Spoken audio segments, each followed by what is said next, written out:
दोस्तों नमस्कार। आप जान रहे हैं कि अभी हमारे देश को एक नहीं अनेक ऐसे शासकों की ज़रूरत है जिससे हमारा देश उन्नति के शिखर पर पहुंच सके। मैं कह रहा हूं अनेक शासकों, इसका मतलब ये है कि एक तो केंद्र में हैं ही, राज्य में भी ऐसे ऐसे मुख्यमंत्रियों की ज़रूरत है जो भारत को उन्नति के शिखर पर पहुंचा दें। अभी इसकी ज़रूरत है, न कि प्रधानमंत्री को हटा दो, मुख्यमंत्री की टांगें खींचो, ये नहीं है।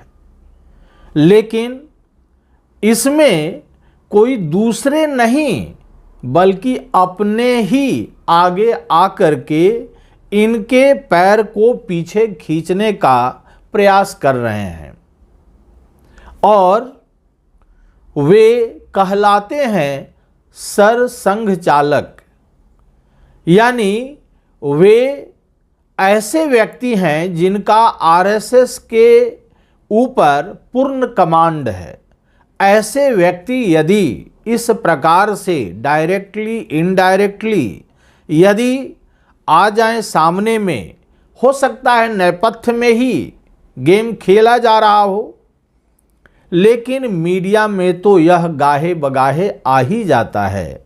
आप चाहे किसी भी प्रकार से कोई भी कार्य करें, उसका पक्ष और विपक्ष दोनों ही सामने आ जाता है।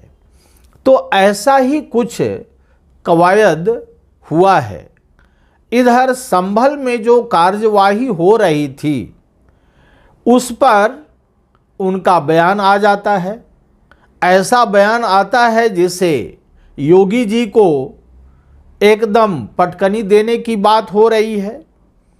कभी मोदी जी पर आ जाता है, उन्हें पटकनी देने की बात हो रही है। ऐसा लग रहा है कि अब घर में ही विभीषण पैदा हो गए हों, और जब घर में विभीषण पैदा हो जाएं तो कांग्रेसी इकोसिस्टम और डीप स्टेट क्यों नहीं मजा लेंगे। और वे तो इतने एक्टिव हो गए हैं, अभी लग रहा है कि अब गई सरकार। ऐसी स्थिति, वे खुशियां मना रहे हैं, मिठाइयाँ बांटी जा रही है हर जगह से। अभी कम से कम जो है 15 दिन बचे हैं ट्रंप सरकार को ओथ लेने में। क्या हो जाए, कहा नहीं जा सकता है, कभी भी कुछ हो सकता है। तो ये जो इधर से उधर और उधर से इधर वाली बात जो कही जा रही है, यह आखिर इसके पीछे का कारण तो कुछ होगा। ऐसे तो सरसंघ चालक भागवत जी का बयान ऐसे नहीं आता है। बड़े ही नपे तुले शब्दों में वे अपना स्टेटमेंट जारी करते हैं। वे सभी चीज़ों को देखते हैं, परखते हैं, भूत भविष्यत सारे चीज़ों को दिमाग में रख करके वे स्टेटमेंट देते हैं। तो आखिर इसके पीछे कारण क्या है? कारण क्या दोनों में आपसी खींचतान है? आरएसएस के ऊपर किसकी पकड़ हो मजबूत, इसके बारे में कवायद हो रही है क्या? इन्हीं सब बिंदुओं पर आज हम लोग चर्चा करेंगे। लेकिन इसके पहले कि हम लोग वीडियो स्टार्ट करें, आपसे नम्र निवेदन है कि इस चैनल को आप सब्सक्राइब करें, और यदि यह वीडियो आपको अच्छा लगे तो इसे लाइक ज़रूर से ज़रूर करें, और हाँ, शेयर भी करें। तो देखिए हुआ क्या है, इन दिनों भागवत जी इधर और उधर की बातें, बहुत सारी चीज़ें कर रहे हैं। उनका मतलब है कहने का, मैं बता रहा हूँ, पास्ट में जो हो गया उसको अब ऊपर लाने की कोशिश नहीं की जाए। यानी पास्ट में यदि आक्रांताओं ने हिंदुओं के मंदिरों को तोड़ करके वहाँ मस्जिद निर्माण कर दिया है, तो आप चुपचाप बैठ जाइए। आप सनातनी एकदम हरिभजन में लीन हो जाइए, आप कुछ नहीं कीजिए। योगी जी हैं कि संभल में यह तो कोई नहीं जानता था कि संभल में क्या क्या निकलेगा। यह तो पत्थरबाजी हुई, इसके बाद ये सारी चीज़ें एक से एक निकल करके सामने आ रही हैं। तो इसमें योगी जी ने तो कोई किसी का घर, किसी का असबाब कहीं ये तो नहीं किया, खुदवाया तो नहीं, अपने आप मिलने जा रहा है। तो अब इसमें योगी जी की क्या गलती है? मोदी जी की क्या गलती है? मोदी जी यदि कह रहे हैं, ऐसा तो स्टेटमेंट एक बार ही आया था, इसके बाद तो कभी नहीं, यदि आ रहा है कि हम 2029 में भी आएंगे, तो इसमें गलत क्या है? भगवान उन्हें लंबी उम्र दें, अभी तो वे स्वस्थ हैं, तो इसमें आपको चीड़ किस बात की है? तो ये सारी चीज़ें जो हो रही हैं, हमारे दर्शक, आपको मैं बता दूं, यह ईगो का, सबसे बड़ा ईगो का ही मामला है कि आरएसएस पर किसका प्रभुत्व होगा। भाई आपका प्रभुत्व है, इसमें प्रधानमंत्री कहां से आ रहे हैं? प्रधानमंत्री तो एक उसके कार्यकर्ता रहे हुए हैं और इसके बाद आज शिखर पर पहुंचे हैं। इसमें आप ही लोगों का योगदान है। कार्यकर्ता कौन बनाते हैं? आप ही लोग बनाते हैं। तो अब आप उसी कार्यकर्ता से भिड़ने के लिए तैयार हो रहे हैं, यह तो गलत बात है। तो आपको मैं एक चीज बता दूं, यह ईगो कैसे, किस प्रकार से बिहार को डुबो दिया था। देखिए, 2014 में चुनाव हुआ। 2014 में चुनाव एकदम माने फुल मेजॉरिटी के साथ मोदी जी आए। इसके बाद बिहार का चुनाव हुआ। अब बिहार का चुनाव उस समय भारतीय जनता पार्टी पूर्ण बहुमत से आने वाली थी। उधर क्या लगा, जान करके हुआ है, नोइंगली किया गया है। ऐसा नहीं है कि अननोन वे में कहा गया है कि भाई यदि ये जीत जाते हैं, बीजेपी की जीत होती है, तो मोदी का कद हमसे बड़ा हो जाएगा, तो चलो कद छोटा करो। क्या? तो जाति पर आधारित जो आरक्षण है उसको हम उस पर पुनर्विचार करेंगे। अब ये लालू यादव जैसे महागुनी, उन्होंने तो कहा बस सोने पे सुहागा है। वे ले उड़े, ऐसा ले उड़े कि फिर बीजेपी की भट्टी बैठ गई, मिट्टी पलीद हो गई। यही भागवत चाहते थे और यही हुआ ही। अभी ये चाह रहे हैं कि ये 240 में इस प्रकार से प्रचंड बहुमत वाली सरकार की तरह ये काम कर रहे हैं, तो इन पर कुछ न कुछ नकेल तो कसनी चाहिए।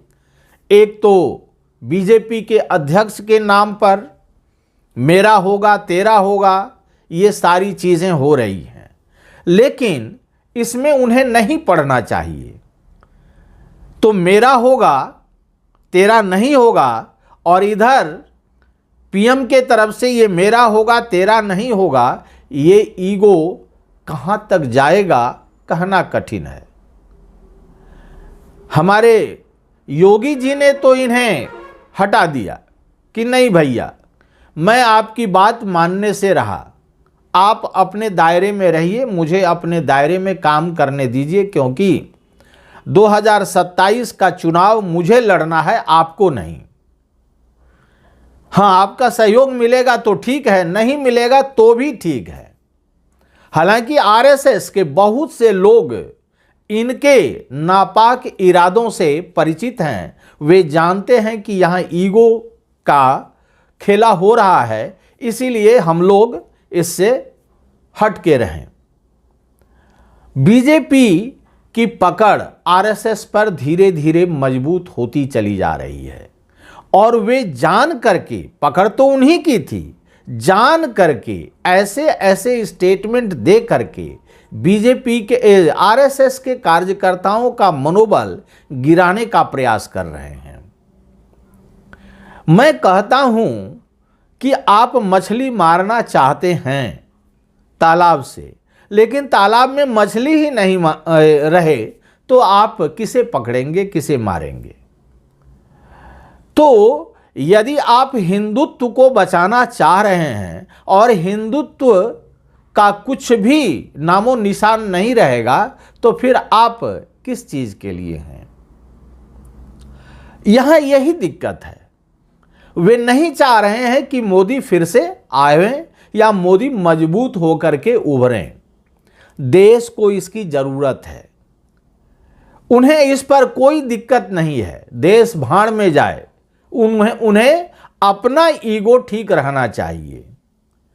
तो ये जो चीजें हो रही है कि हम ऊपर हैं, अरे भाई आप ऊपर क्या? आप लोग तो कहते ही हैं कि हम लोग राजनीति में नहीं है, तो राजनीति में नहीं है तो आप उधर जाइए। कुछ दिन पहले सुप्रीम कोर्ट के मुख्य न्यायाधीश चाह रहे थे कि हम भी राजनीति में आवें, राजनीति खेलें, इसलिए प्रधानमंत्री के पावर को ऐसे सीज करेंगे, वैसे सीज करेंगे, हम सब माने पूरा सबसे पावरफुल हो जाएंगे। कोई हो सकता है क्या? आप भी नहीं हो सकते हैं।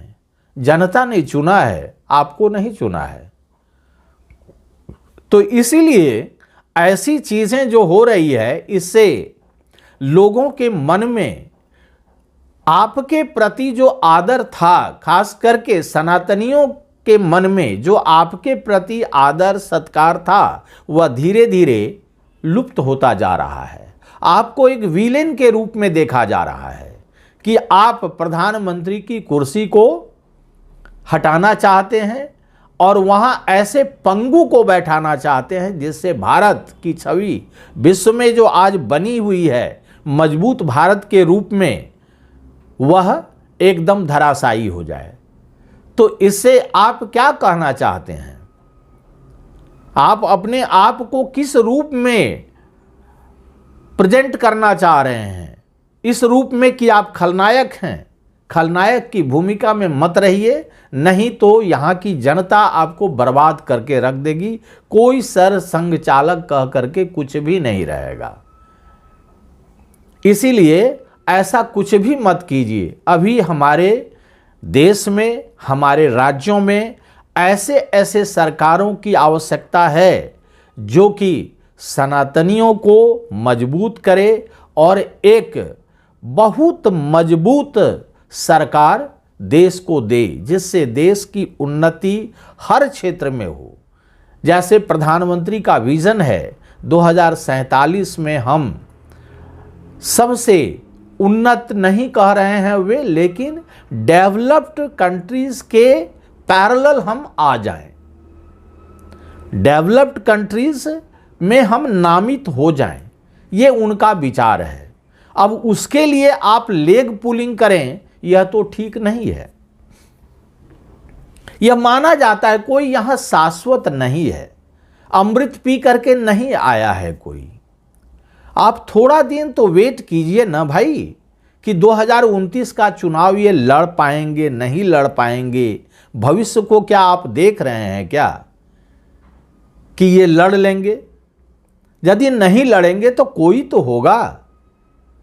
यह धरा वीरों की धरा है, यहाँ कोई नपुंसक ऐसा नहीं है जो कि आ जाएगा और भारत के शासक के रूप में वह स्टार्ट कर देगा शासन। ऐसा कुछ नहीं है। भारतवंशियों ने यह प्रण लिया है कि अब भारत को आगे बढ़ा के ही रहेंगे।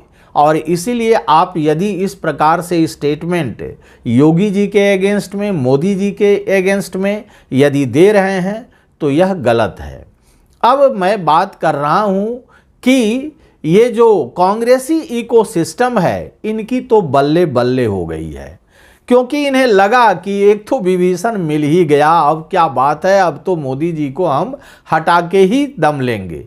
लेकिन उन्हें पता नहीं है कि उनके घर में ही इतने छिद्र हैं, इतने छिद्र हैं कि वे गिन भी नहीं पाएंगे।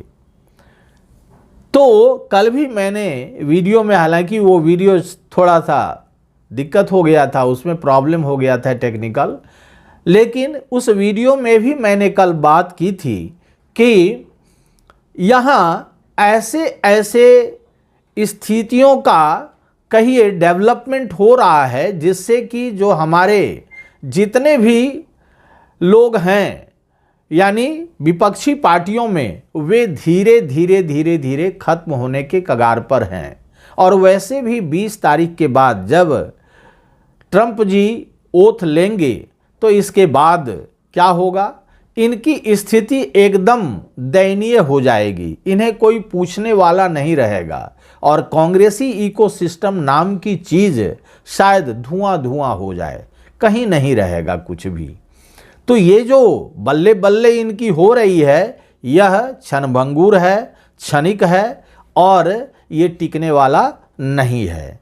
ये जो सोच रहे हैं कि भागवत जी ने ये स्टेटमेंट दिया तो अब तो मोदी जी को हम ले ही बैठेंगे, लेकिन उन्हें देखना चाहिए कि मोदी जी को आप क्या देखेंगे। आपके घर में इतने छिद्र हैं कि आपके यहाँ से कितने लोग चले जाएंगे आपको पता नहीं।